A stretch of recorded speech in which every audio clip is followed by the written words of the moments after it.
Another interesting weather week. Thanks, Chris. Politicians, police, community leaders, they are all speaking out about the city's latest homicide, a 10-year-old girl losing her life in what police call a drive-by shooting in the Old West End. Michael Sandlin talked to members of the community working to stop violence. He is live at police headquarters here in downtown Toledo. Michael, what was their reaction to yet another killing involving an innocent child? Yeah, Mel, I spoke to the city's safety director, Brian Bird, and I spoke to Sean Mahone, a community organizer who works with inner city youth, and they both say that the loss of a young girl is a devastating blow to our community. And they say that it's going to take a long road ahead before we begin to see the problem of homicide solved here in Toledo. You know, nobody's supposed to see a child killed like this.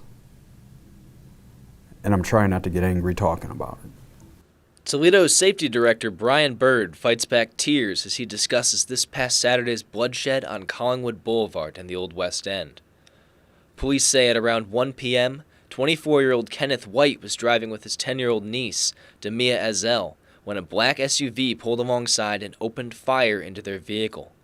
Ezell died at the hospital, and White is there currently. Somebody knows. We're going to let law enforcement do their job. But we also need the people who know who did this to be willing to take the chance on saying something.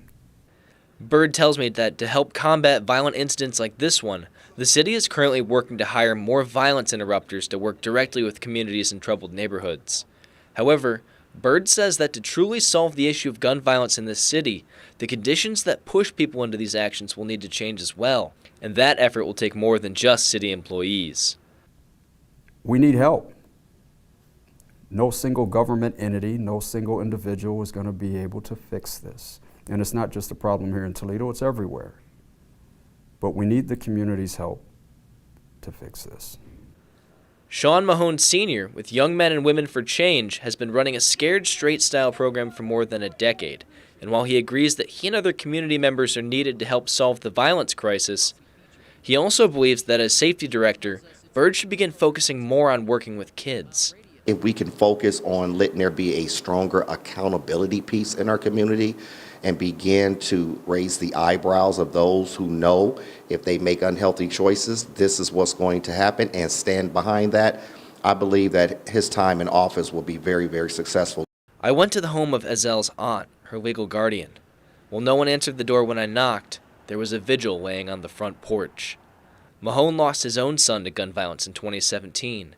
And he says he can imagine the pain going on inside their home. So I can only imagine a parent that has to now figure out how she's going to bury her child rather than watching her at 18 cross the stage to graduate. The city of Toledo has put a $5,000 reward out for anyone who has any information that can help solve the homicide of Damia Ezell. You can call or text Crime Stoppers if you have any information. But for now, reporting in downtown Toledo, I'm Michael Sandlin for WTOL 11.